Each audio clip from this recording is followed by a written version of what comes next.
Queridos amigos, en el día de hoy tenemos lo que se llamaría, en términos jurídicos constitucionales, una nueva perturbación del orden público.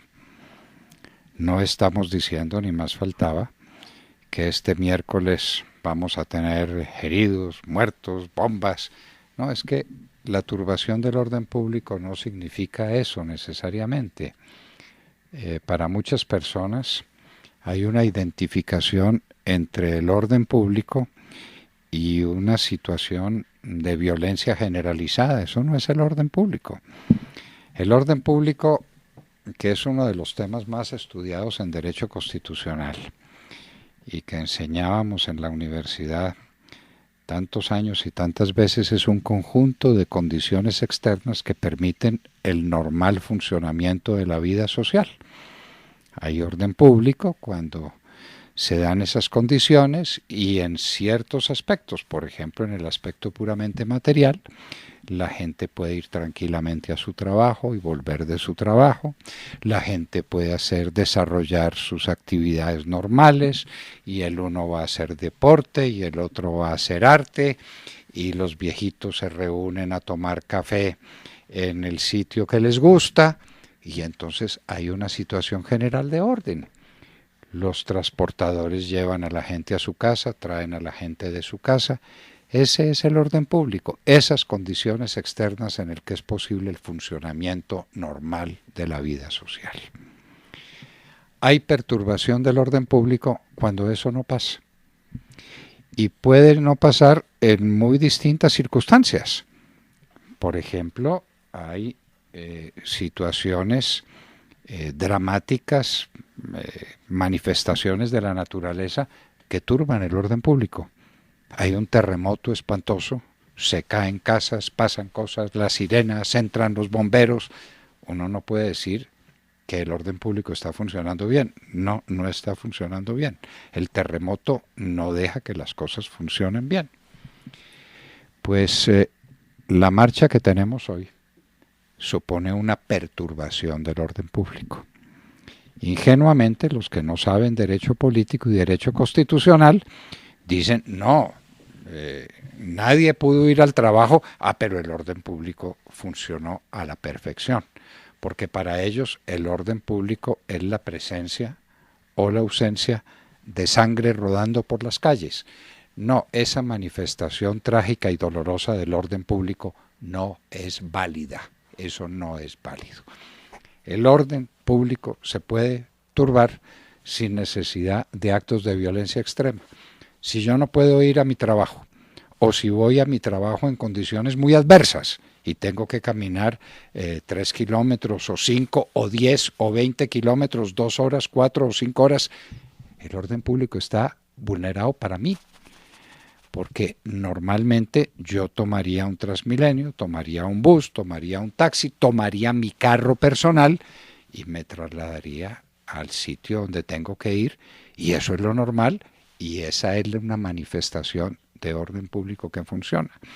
Pero si tengo que ir caminando, pero si me tengo que meter en un Transmilenio en condiciones muy adversas y llego de cualquier manera, si es que puedo llegar, o definitivamente no puedo llegar, ahí no hay orden público. Si yo soy comerciante y no puedo abrir mi tienda o mi negocio o mi zapatería o mi sastrería, no hay orden público porque no puedo trabajar, no puedo expresarme normalmente en la vida civil. Luego, señores, hoy vamos a tener una perturbación masiva general del orden público. Una de las primeras funciones que tiene el presidente de la República y el Ejecutivo es mantener el orden público y restablecerlo cuando fuere turbado. Ordina el cuarto, me parece, el artículo 189 de la Constitución Política. Yo le decía a mis alumnos que el que se me aprendiera un artículo de memoria no lo dejaba pasar, porque pues, eso no es derecho. Pero en fin. Creo que es el ordinal cuarto del artículo 189 que dice que eso es lo que le corresponde al presidente de la República, que eso es lo que tiene que hacer fundamentalmente, garantizarnos el orden público que no tenemos garantizado hoy. Esa perturbación del orden público tiene unos efectos y tiene unos costos. Eso no es gratuito, porque si el orden público está muy reducido a un núcleo de personas, es que en el barrio tal se presentaron unos acontecimientos extraordinarios y llegó la policía y pasó y hubo un zafarrancho y la gente no fue a trabajar, eso tiene unas consecuencias. Pero si eso se extiende a toda una ciudad como Bogotá, y hay 7 u 8 millones de personas que no pueden desarrollar su vida normalmente, el costo que eso tiene es un costo gigantesco. Costo que se expresa de muy distintas maneras. El presidente de FENALCO sale y dice con toda razón, eso a los comerciantes les costó tanto. Y el señor Bruce McMaster, si es que tiene cuentas de alguna cosa, el señor Bruce McMaster sale y cuenta, las empresas no pudieron trabajar y eso tiene un costo. Porque si la empresa no funciona, pero los salarios sí los tienen que pagar, eso tiene un costo. Es un salario pagado en balde que no tiene contraprestación. Eso tiene un costo. Y tiene un costo para el médico que tiene que cerrar su consultorio o que si abre su consultorio en lugar de 10 pacientes al día le llega 1. Pues eso tiene un costo. Y el peluquero que se queda con las tijeras en la mano porque no le llegó el cliente o la señora que se quiere poner muy bonita para ir a una fiesta porque no hay cuento de fiesta, pues eso tiene un costo y todo eso se suma porque el orden público es esa noción que permite expresar que la vida civil sea normal y a nadie han matado y a nadie le han tirado una pedrada y no han descalabrado ningún policía. Hay perturbaciones del orden público que terminan siendo consentidas y casi que organizadas por los poderes públicos. En algunas autarquías o en algunas naciones donde hay un régimen dictatorial, los dictadores a veces organizan su perturbación del orden público. Dice, mañana no venimos a trabajar. Recuerdo en la época peronista que Perón, que fue un salvaje que arruinó la Argentina, dicho sea con todo perdón de la mayoría de los argentinos que son peronistas, pronunciaba unos discursos incendiarios y tal, y entonces se reunían todos los descamisados en la Plaza de Mayo frente a la Casa Rosada, y terminaba el discurso, y mañana, y gritaban todos, ¡vacación! Y mañana había vacación, y entonces no iban a trabajar. Y alguien tiene que pagar los resultados de ese desorden que estaba establecido nada menos que por el presidente de la República, por el jefe del Estado, por el que mandaba.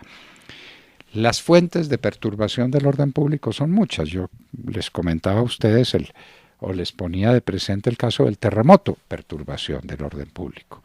O puede ser el presidente el que perturbe el orden público, o puede ser un sector más o menos amplio de la sociedad el que produzca una perturbación del orden público porque la gente no puede vivir normalmente. ¿Qué es el caso de hoy, queridos amigos? Hoy un grupo de personas le imponen a la fuerza a un grupo mayoritario de personas una situación en que las personas no pueden vivir como quieren vivir. Eso es la violación del orden público. Esa es una circunstancia que nos tiene que llevar a profundas reflexiones. ¿Para qué se asocia uno? Pues tendríamos que remontarnos a obras tan interesantes como el contrato social de Rousseau. Uno se asocia para defender sus derechos dentro de una organización estatal porque cada uno descubrió lo suyo y descubrió que el otro también tiene algo que es suyo y alguien tiene que poner orden y ese orden se pone a través de un contrato social. Ese contrato social se puede multiplicar indefinidamente, radicalmente.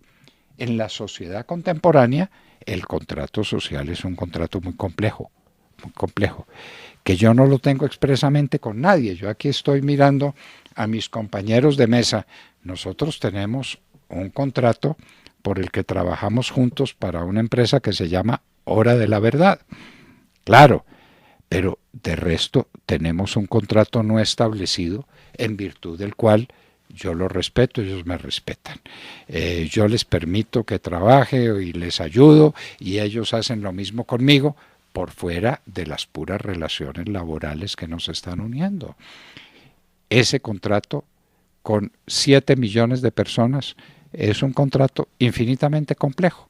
Yo tengo relaciones con 7 millones de personas de las que depende el desarrollo de mi propia vida. Si no están dadas esas condiciones, hay una perturbación del orden público que no me deja trabajar, que no me deja vivir, que no deja desarrollar mi proyecto vital, que no permite, por ejemplo, que mis hijos salgan tranquilamente al parque a jugar. Ese es parte del contrato social. Y yo parto de la base en una sociedad normal que mis hijos pueden salir al parque a jugar. Y si no pueden salir al parque a jugar, ahí hay una perturbación del orden público. Es que no puedo salir porque hay marihuaneros o porque hay bandidos.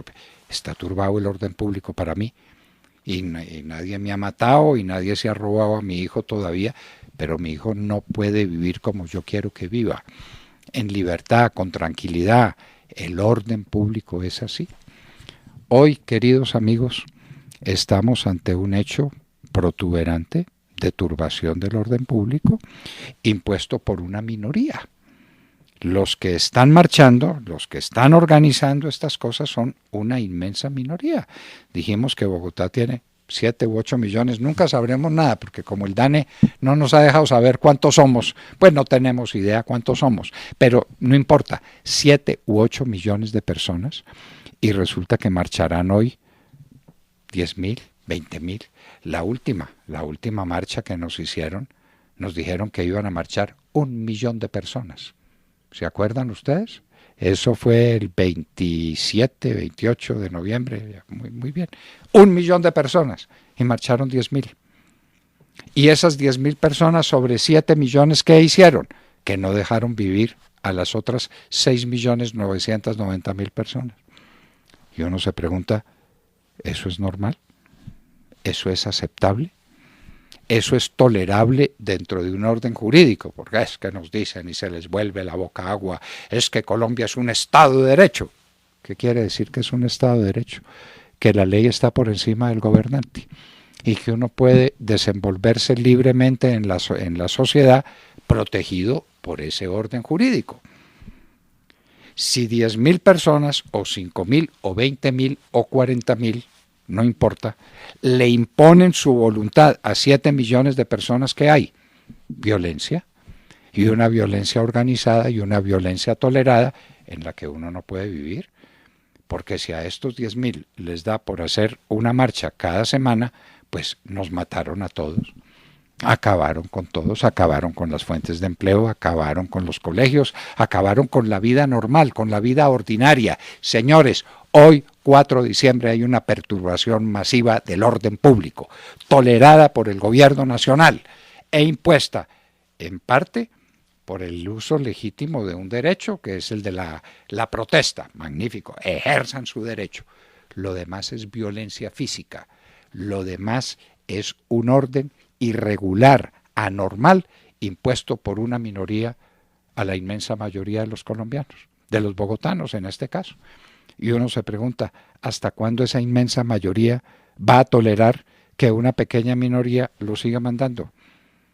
Porque estas son situaciones jurídicas que se resuelven en una situación de hecho. Va a llegar el momento en que los 6.990.000 digan, hasta ahí, amiguito, hasta ahí.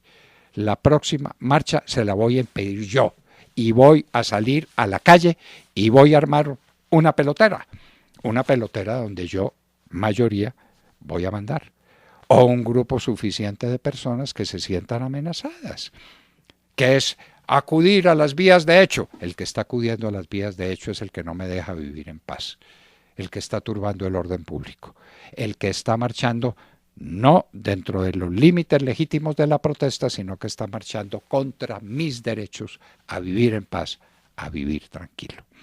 ¿Les gustaron estas reflexiones?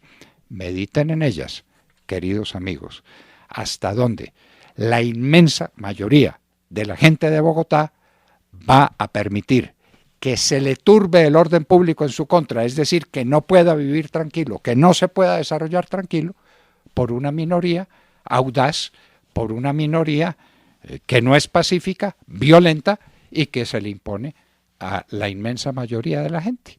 Reflexiones para esta mañana del 4 de diciembre, fecha de otro paro en Bogotá.